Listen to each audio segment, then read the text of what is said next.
So I finished Break the Rules. Spoiler talk time. So Break the Rules was 100% way more different than the first one. Well, not the first one, the second book technically, because the first book was about Theo and Alec, and the second book was about Jason and Emerson.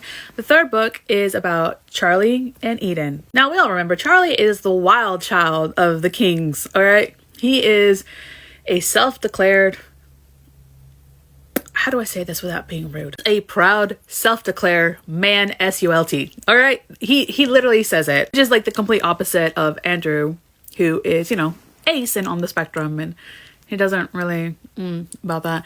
The twins are propositioned a lot in this book. Like the amount of people who hint at wanting the both of them to do something with them. I'm just like, how many twins have you met? All right, do identical twins get this a lot? I really hope not, because that's just creepy. I'm saying stuff like this like it's humorous and funny, but this book is actually very sad and depressing, because we have Eden.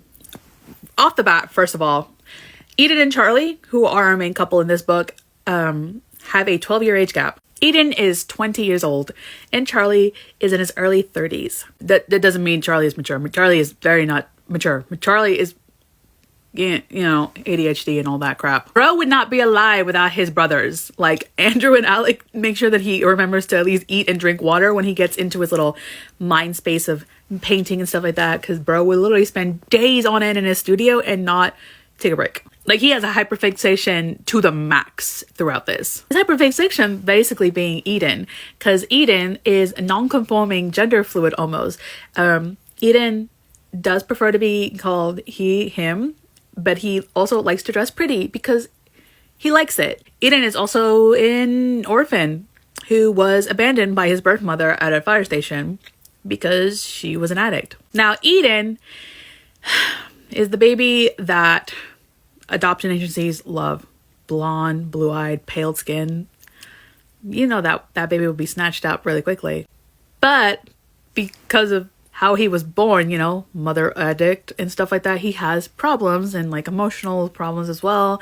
And then it was the fact that he also wanted to dress in skirts and put on makeup that the families that would adopt a baby like him did not like. Like, one of his foster families didn't like the fact that he was growing his hair out, and they said that he needed to be a real man. So Eden does show problems with sometimes his hair and how he doesn't like clothes that fit him too well. He likes wearing his baggy clothes. It's his safety net. Eden is 100% broken and has major trust issues. The only people he cares about is his friend Addie and Addie's daughter Ella. And the only reason for that is because Addie was a kicked out single mother who was like 19 years old when she found this raggedy teenager on the streets and took him in. And she's like, you know what? No, we are doing this together. We're going to have a home because I know what it's like to be kicked out. So she was kicked out at 19 because of, you know, having a child and then the father being a deadbeat. Yeah. Eden had 13 foster homes. There have been times where they lied to him saying they were going to adopt him. But the second he was mouthy or gender not conforming, they did not like that. And a lot of things happened. And it's honestly very sad. So when you meet someone who is this closed because of trauma with Charlie, who has a stable, loving family, by the way. Also, this takes place during the exact same time where Jason and Emerson end up together, just by the way. So it's like these two books are intertwined in the same timeline. Charlie is very honest, very open, very much himself proudly, and he doesn't care what anyone says. Drives his agent a little crazy because they meet at a gallery for Charlie's artwork and stuff like that. And Charlie hates this stuff because he hates dealing with rich people, which is funny because he's technically upper middle class because their parents were lawyers. So Charlie and Andrew don't like the rich. Also, yeah, he dragged Andrew to this event because he needs a buffer, and Andrew's used to dealing with rich people because he's an accountant. So he's like, I'll tolerate this if you come with me. And then he sees Eden being hit on by a creep, and like he steps in to save him because although he likes to play around with people, he is a consent king. It doesn't make the whole 12 years like not an issue. I'm sorry, the author literally kept saying age is but a number in this book, and I'm just like, don't ever say that. Don't ever use that as an excuse. Please just like Charlie does give Eden control completely in the bedroom and outside. Like, that boy is whipped to the ground, all right? It doesn't make it any better. But again, Eden has trust issues, and specifically with grown-ass men, because of things that he did on the streets when he ran away from all of his foster homes, right? There was literally a line called, "He'd rather sleep with the predator than sleep on the street," which is disgusting. This book is not fluffy. This is not like a complete happy book. There's a lot of emotional trauma, a lot of understanding, Charlie coming to terms with someone as young as Eden is. Again, he's 20, but still, when he doesn't have his makeup on or anything, Charlie can see how young he really is, and he spirals for a little bit. It doesn't have much of an effect though, because Eden very much wants Charlie because he thinks Charlie is gorgeous, and also the fact that someone like him, who is rich, successful, and a bit bigger than him, wants him and lets him do whatever. It is very much something that he has always wanted. So it's a mutual relationship, but if you don't like age gaps like that, you might not like this book. Like, if you don't like sadness stuff about that too, yeah, you won't like. Again, the second book about Jason Emerson, that is sweet fluff. It's so happy. This one, it's gonna be slightly depressing and sad, but there are sweet moments and stuff like that, and they do kind of fit each other because, again, Charlie and his brother Andrew are codependent. They've talked about it. They've made jokes about it. It's very clear that they're codependent.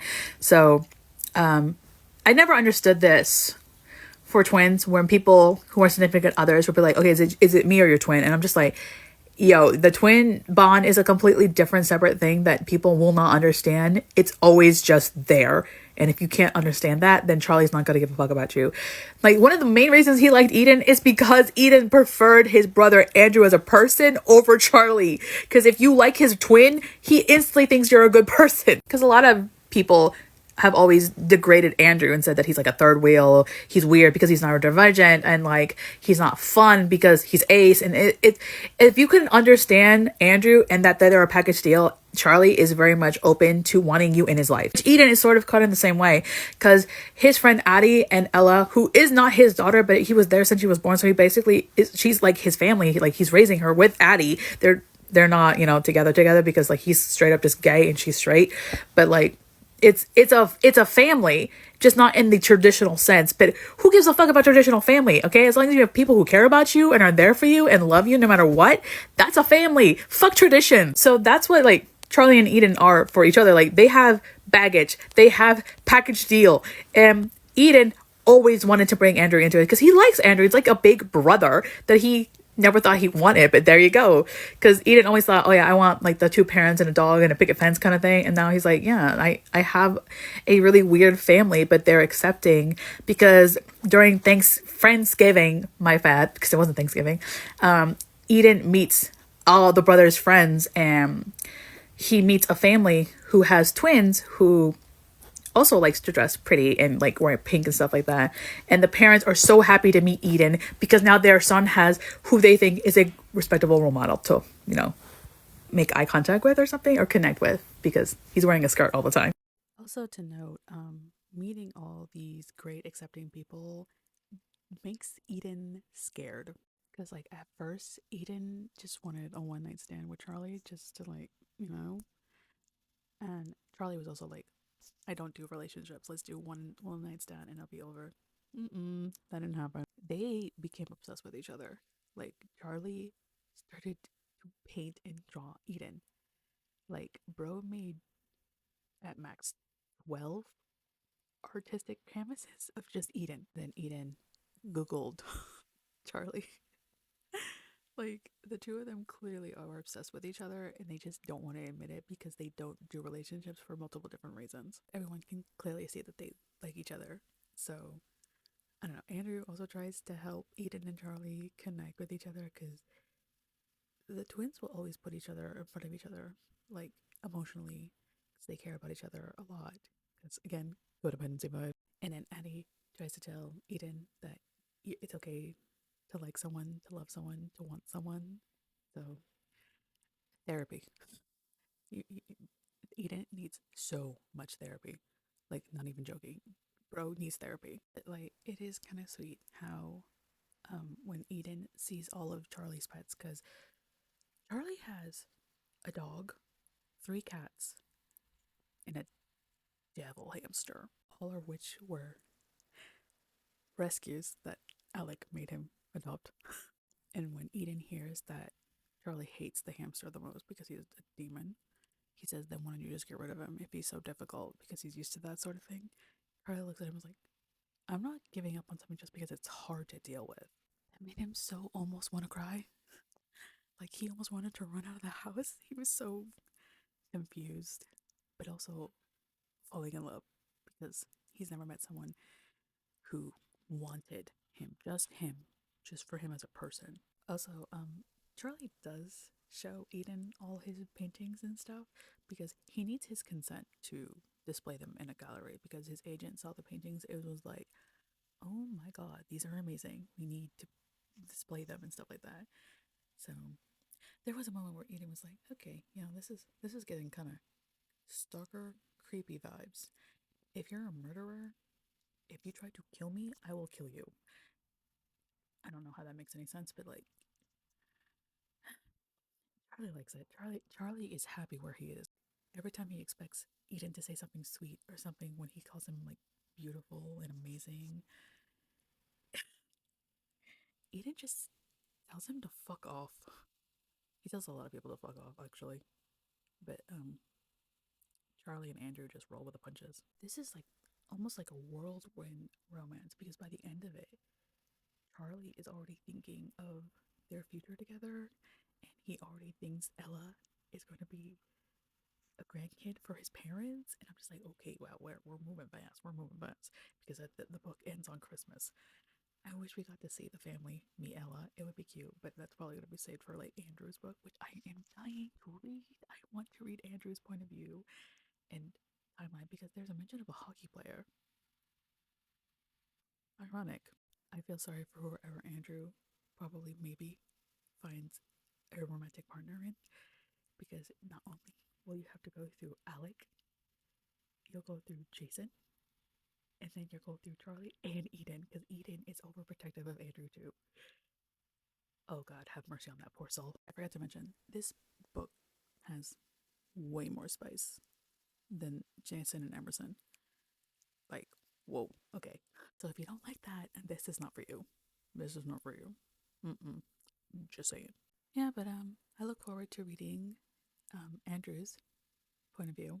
Hopefully, eventually, book 4. Lucky Heart, please. I really want Andrew's point of view. Like, I'm desperate for that. I don't care if there's no spice in that one. The boy is ace. I do not care for spice if I don't need it in a good plot. Just saying. So yeah. So if you like, I mean, technically, Charlie is first, but this is bi. But if you like power bottoms, you know, that's Eden for you. So I give the book a 3 out of 5. It's not bad, and I still want to read the next book coming out. Just it's a lot more emotional, a lot more things to work through, but not bad overall. The book that I'm currently reading right now is Mistakenly Saving the Villain. I'm 41 pages into that one, and wow, that's going to need a long ass format video because the first 41 pages. Oh my god. Yeah. So, bye.